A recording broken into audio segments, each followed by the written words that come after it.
Bonjour, je voudrais réagir sur cette vidéo aux propos tenus par Emmanuel Le Chypre, économiste, qui est souvent sur BFM TV. Donc Emmanuel Le Chypre, je vous mets en pièce jointe ce qu'il a dit. Il a tenu un échange télévisé avec un autre économiste, Jean-Marc Daniel. Donc il met le problème de l'agriculture en France, enfin il parle surtout de l'agroalimentaire, un peu moins des agriculteurs, puisque c'est l'agroalimentaire qui compte. Il parle qu'il faut être compétitif. On a un problème de compétitivité. Il met en 2018, on est devenu déficitaire pour les exportations. Bien sûr, on est dépendant de plus en plus. 50% fruits et légumes, le mouton, la viande bovine, la volaille, j'en passe et des meilleurs. Et il met, nous avons 5 handicaps majeurs. Alors le premier, on n'a pas su grandir. Exemple, au Danemark, ils ont divisé le nombre d'exploitations agricoles par 2. Alors, monsieur Le Chypre, je vous invite à réfléchir, à savoir quelles sont les fermes les plus rentables en France.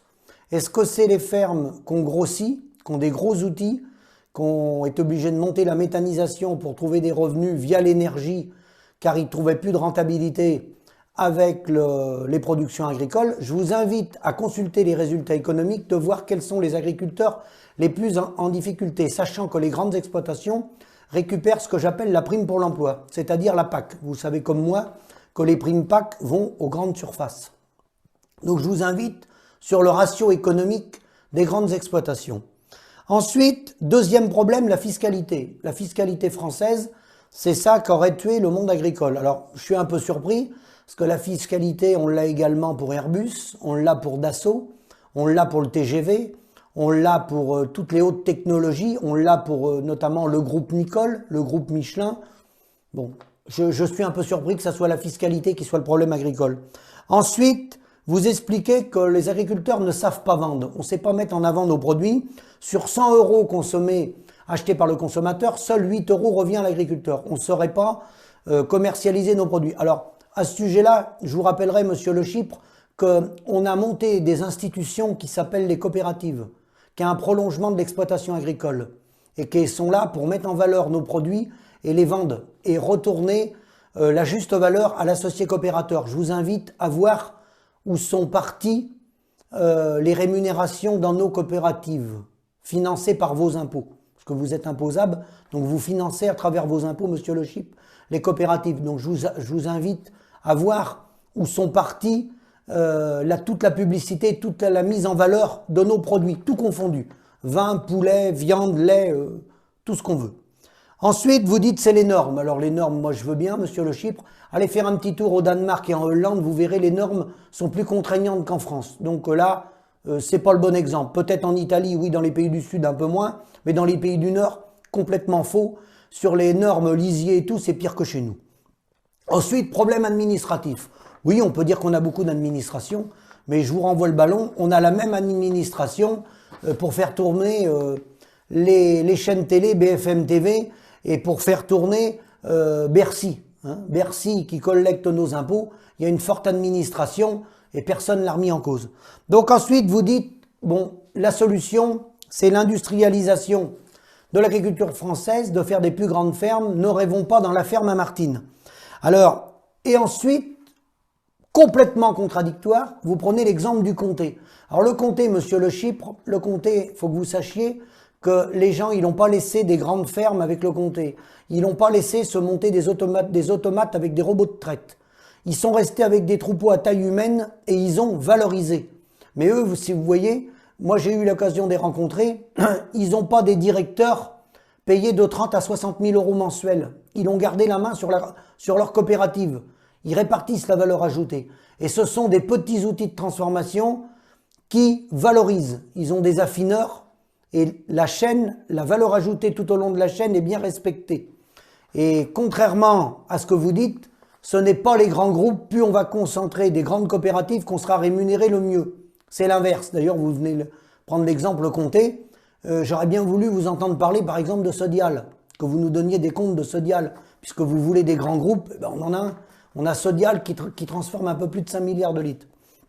Donc, pour vous dire que vos propos sont complètement décalés, monsieur Le Chypre, quand vous dites qu'il faut des plus grandes fermes, Êtes-vous informé que depuis 2014, le HCCA, le Haut Conseil de la coopération agricole, a modifié ses statuts? Et vous savez pourquoi il a modifié ses statuts? Ils ont modifié leurs statuts parce que le réseau bancaire les a alertés.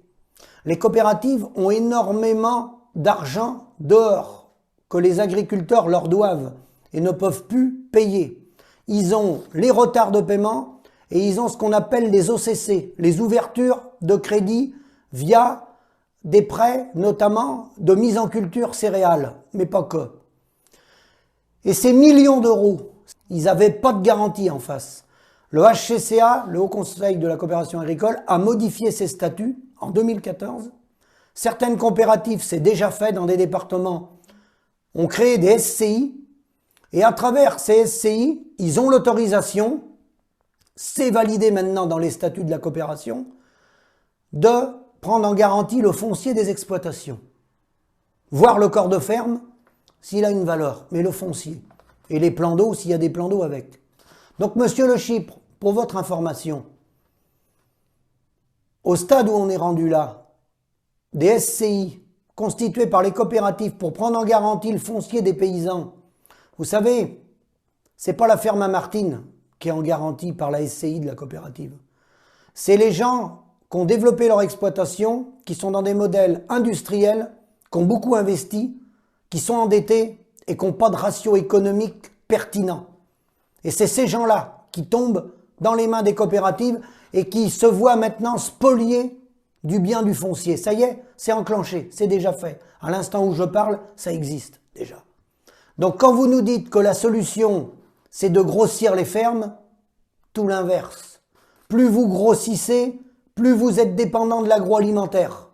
Apportez-moi la preuve que les grandes exploitations, que les élevages de 2000 ou 3000 ou 5000 truies, ou les élevages de 1000 vaches, la ferme des 1000 vaches, apportez-moi la preuve qu'elles sont plus rentables qu'une ferme de 40 vaches. Je vous attends quand vous voulez, où vous voulez. Parce que là, c'est l'inverse, justement.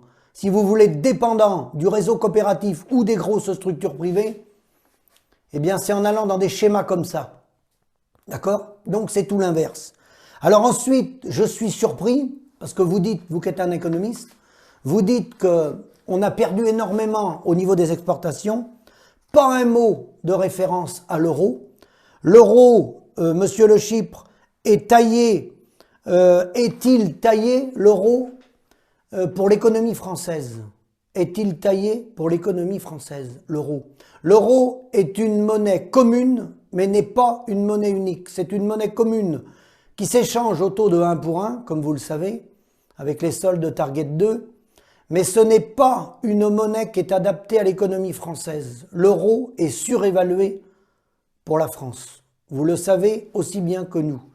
Donc, je suis surpris que sur les plateaux, vous fassiez jamais référence à l'euro, qui est une épine dans le pied de l'économie française, puisqu'on parle de la France, mais pas que. Je vous dis à bientôt.